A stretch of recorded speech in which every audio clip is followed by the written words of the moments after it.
Ikhwan akhwat yang dimakan Allah Subhanahu wa taala, qala syekhuna wa mursyidina wa warahina Hadrati Syekh Muhammad Abdul Qadir Syafiq Kitai Fadilul Syuhur li talabi ridal rabbil ghawir wa ammal mimu fi hada syahri al maghfirah. Qala Allah taala wasari'u ila maghfiratin min rabbikum wa jannah arduhas samawati wal ardu uiddat lil muttaqin alladzina yunfiquna fis sarra'i wad dharra'i wal kadhimina al ghaidha wal 'afina 'anil nas wallahu yuhibbul muhsinin.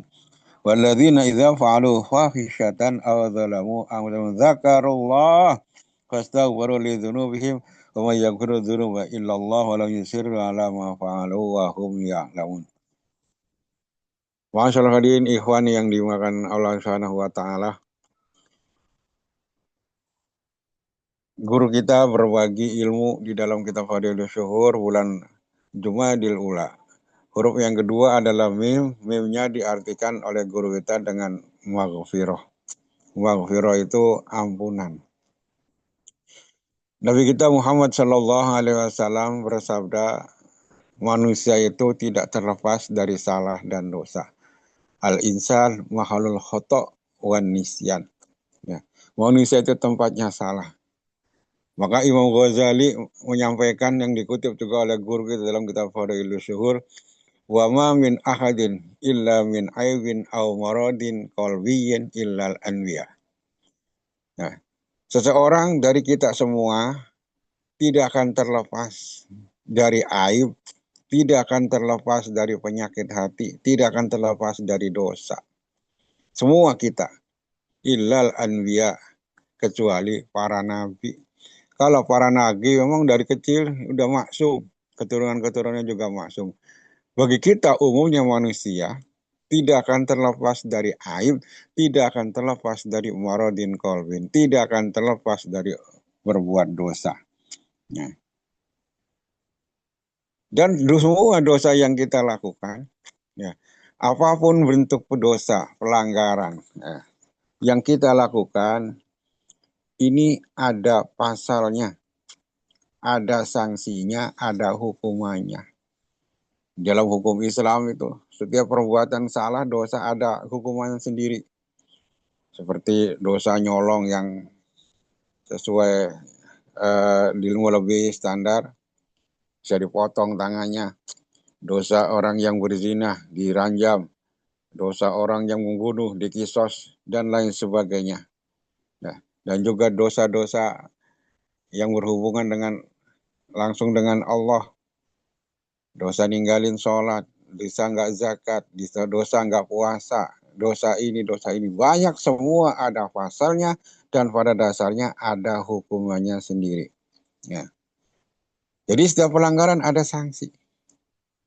Masalah hukumannya, masalah sanksinya itu dilaksanakan atau tidak, diterima oleh tidak bagi orang yang berdosa, ini adalah hak prerogatif Allah. Makanya dalam Al-Quran itu diceritakan orang yang berdosa itu ada dua hal.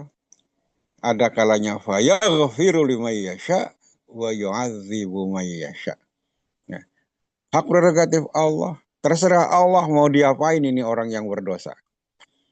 Bisa juga diampuni, fayaghfiru liman yasha, Allah ngampuni orang yang dikehendaki, tapi juga wa yu'adzibu man yasha.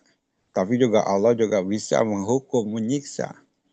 Ya, berikan sanksi kepada orang yang dikehendaki. Jadi tidak semua yang berdosa itu dihukum, tidak. Ada yang diampuni, ada yang dihukum.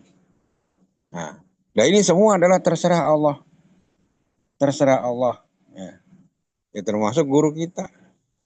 Guru kita kan ada ngasih anjuran kepada kita para ikhwan. Para ikhwan suruh begini, suruh begini. Ada juga larangan dari guru. Jangan begini, jangan begini, jangan begini. Ya pada kenyataannya kan ada ikhwan yang nurut, ada yang enggak. Nah itu semua mau dihukum apa enggak itu terserah guru. Ya. Seperti juga Allah mengampuni orang yang dikehendaki, juga bisa mengazab, menghukum kepada orang yang dia kehendaki. Begitu pula guru kita. Guru kita bagi ikhwan yang berbuat salah, melakukan pelanggaran tidak sesuai dengan kehendak guru, yang melanggar perintah guru atau menabrak larangan guru, ya terserah Abah. Apa ya, fayaghfiru liman yasha wa yu'adzibu man yasha. Ya terserah. Nanti Abah bisa Abah memaafkan, juga Abah juga bisa menghukum dengan caranya. Kita sebagai murid tidak boleh ikut campur. Wah, ini harus enggak bisa semuanya. Nah, jadi kita ini semuanya pada dasarnya orang yang tempatnya salah, berdosa. Tapi bagi semua orang yang berdosa itu, yakin semuanya pengennya mah nggak dihukum, ya. Pengennya diampuni.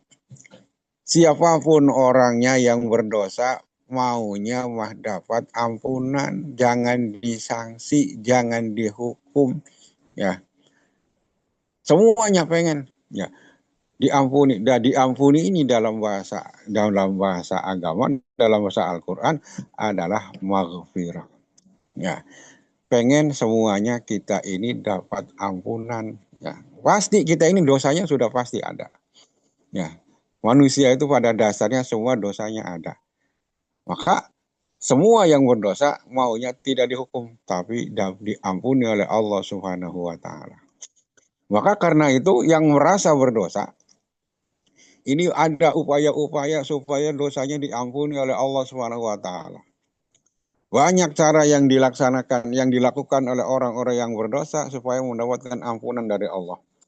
Di antaranya adalah baca istighfar, astagfirullahaladzim, alladzi la ilaha illa ya Allah, saya minta ampun. Kenapa minta ampun? Karena ngerasa salah, karena ngerasa berdosa. Ya. Ini satu upaya biar manusia mendapatkan ampunan dari Allah. Istighfar. Ada lagi dengan cara bertaubat. Ya, ya Allah, saya bertaubat, saya hijrah, saya nggak lagi-lagi. Bertaubat itu juga salah satu cara supaya mendapatkan ampunan dari Allah. Apakah dapat ampunan atau tidak, terserah Allah. Seperti orang istighfar, istighfar minta ampun kepada Allah. Ya, bagaimana? Ya terserah Allah. Orang dia minta ampun, ya bisa diampuni, juga bisa enggak. Ya. Ada lagi dengan cara mendapatkan syafaat Rasul. Saya berharap pada syafaat Rasul. Ya, boleh, silahkan. Ada lagi dengan cara beramal soleh, mengalukan amal soleh, perbanyak amal soleh. Betul, itu juga salah satu upaya supaya kita mendapatkan ampunan dari Allah. Ada lagi yang banyak sedekah. Ya, ada orang yang banyak sedekah aja deh, saya ibadahnya kurang. Mudah-mudahan dengan banyak sedekah saya dapat ampunan dari Allah. Betul, tidak salah, silahkan. Namun sekali lagi digariskan, upaya-upaya yang dilakukan disebutkan tadi bisa dapat ampunan, bisa jadi enggak, bisa juga enggak dapat ampunan. Semua terserah Allah. Fayaghfiru liman yasha wa yu'adzibu man yasha. Nah, akan tetapi ada satu amalan yang disampaikan sendiri oleh Allah, yang difirman oleh sendiri. Ya, ada amalan supaya kita pasti, bukan mudah-mudahan, pasti dapatkan maghfirah dari Allah. Pasti dapat ampunan dari Allah. Seberapapun banyak dosa kita, pasti diampuni oleh Allah Subhanahu wa Ta'ala. Apa amalan itu? Zikir. Zikir. Seperti dikutip oleh guru kita di dalam mengutip dalam Al-Quran ayat Allah, surat Al-Ahzab ayat 35, Allah berfirman, وَالذَّاكِرِينَ اللَّهَ كَثِيرًا وَالذَّاكِرَاتِ أَعَدَّ اللَّهُ لَهُمْ مَغْفِرَةً وَأَجْرًا عَظِيمًا. Ini ayatnya. Ya. Kita yang berdosa ini, manusia yang berdosa, tidak salah kalau baca istighfar, tidak salah kalau rajin sedekah. Tapi itu masih mudah-mudahan, belum tentu. Ada yang pasti kita dapat ampunan dari Allah. Bagaimana caranya? Zikir yang banyak. Baik laki-laki maupun perempuan. Wadzakirnallaha katsiran wadzakirati. Orang laki-laki yang banyak zikir, orang perempuan yang banyak zikir, apa kata Allah? A'adallahu lahu. Allah siapkan ampunan. Udah disiapin. Ya. Kalau sudah disiapin ya nggak usah minta, tinggal ambil orang dekat disiapin. Kita datang bertamu kepada seseorang. Kita datang bertamu, kemudian kita dijamu, ada makanan, ada minuman. Itu namanya udah disiapin oleh tuan rumah. Nggak usah minta, Pak, ini saya minta minumnya. Nggak usah ngomong, udah disiapin semua. Nggak usah, Pak, ini ya dimakannya. Nggak usah. Ya. Ini sudah disiapin, memang disiapin buat tamu. Jadi nggak usah minta. Ya. Nggak usah minta. Udah disiapin, a'adallahu lahum maghfiratan. Ya. Disiapin ampunan oleh Allah. Disiapin ampunannya, nggak usah minta, orang disiapin. Bukan saja itu, wa ajron azima, dan pahala yang besar, pahala yang gede, pahala yang agung. Nah, ini adalah kita harus cerdas. Kalau amalan-amalan yang lain belum tentu mendapatkan maghfirah dari Allah. Tapi kita nggak salah, tidak boleh menyalahkan pengajaran orang lain. Silakan dengan cara banyak sedekah, dengan cara amal soleh, dengan cara istighfar banyak, silahkan. Tapi yang sudah pasti mendapatkan ampunan adalah orang yang banyak zikir kepada Allah Subhanahu wa taala. Nah, maka diterangkan oleh guru kita, hadhil ayat tadullu ala anna dzikral katsira sababun wa syartun wa illatun wa wasilatun linadil maghfirah ajilan wa ajilan. Nah, ayat ini kata pengarang apa? Ini menunjukkan sebagai dalil bahwasanya zikir yang banyak itu adalah menjadi sebab, menjadi syarat, menjadi alasan, menjadi wasilah untuk mendapatkan maghfirah sekarang dan yang akan datang. Ajilan sekarang. Nah, wa ajilan dan nanti yaumul jaza wa yaumul hisab. Nah, nanti di akhirat. Tapi caranya bizikrillahil matbu sirron wa jahran bilisani syekhil mursidil kamil mukamil. Tapi syaratnya zikirnya zikir yang bagaimana? Yaitu zikir yang dicetak, yang dipatri, yang ditanamkan, ya. Zikir yang sir dan jahar yang ditetapkan, yang ditanamkan oleh lisan Syekh Mursyid yang kamil mukamil. Oh. Jadi syaratnya apa? Talqin. Tidak mungkin orang bisa zikir banyak kalau nggak ditalkin, kalau nggak ditanam oleh guru mursyid yang kamil mukamil. Sebab zikir yang banyak itu wazakirullah kasih, zikir yang banyak itu bukan 100, 200, bukan 1000, 2000.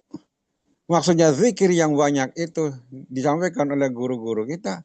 Allah tansahu abada. Zikir yang banyak itu zikir yang tidak pernah lupa kepada Allah. Ini zikir yang banyak. Dan itu tidak mungkin bisa kita lakukan kalau kita tidak ditanam oleh guru mursyid. Kalau belum ditalkin. Ya kalau zikir secara jahar ada batasnya. Bisa 165, bisa 561, bisa 1000, 2000.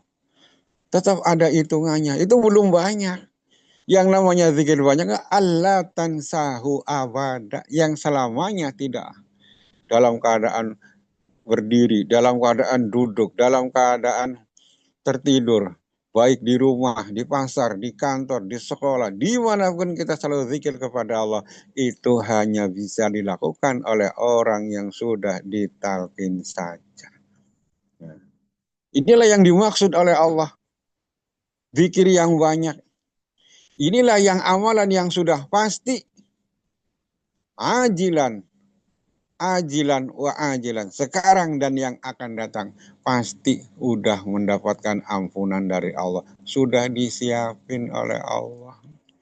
Kita semua ya, bersyukur kepada Allah. Sudah ditanamkan oleh guru kita. Zikir yang luar biasa. Alhamdulillahilladzi faddalana ala katsirin min ibadihil mu'minin.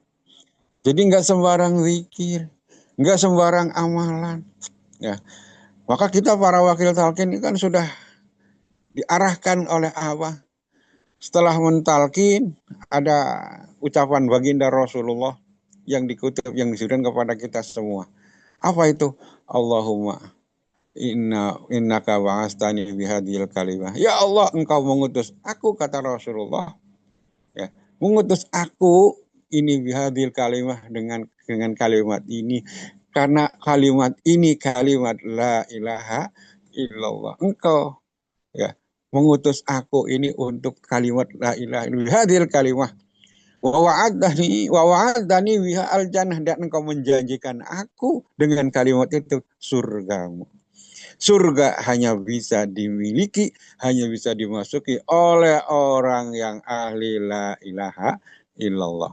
Neraka itu dihuni oleh orang yang ingkar dengan la ilaha illallah. Innaka la tukhliful mi'ad, engkau tidak akan mengingkari janji ya Allah. Orang yang punya kalimat la ilaha illallah, ya, pasti masuk surga, dijauhkan dari neraka. Engkau tidak akan ingkar janji. Dalam ujung akhir itu, wa abshiru bi annallaha qad ghafara lakum. Berbahagialah kalian yang sudah ditalkin bi annallaha qad ghafara, sesungguhnya Allah telah mengampuni dosa-dosa kalian. Ini luar biasa. Nah, maka setelah kita ditalkin, dibimbingkan oleh guru mursyid, tidak ada cerita dosa, tidak ada cerita surga, tidak ada cerita neraka. Semuanya kita hanya cerita Allah, hanya zikir kepada Allah, hanya mengingat kepada orang yang menjadi wasilah guru mursyid kita. Alhamdulillahilladzi faddalana ala katsirin min ibadihil mu'minin. Wallahu a'lam. Assalamualaikum warahmatullahi wabarakatuh. Waalaikumsalam warahmatullahi wabarakatuh. Allahumma salli ala nabiyil hashimiyyi Muhammadin wa ala alihi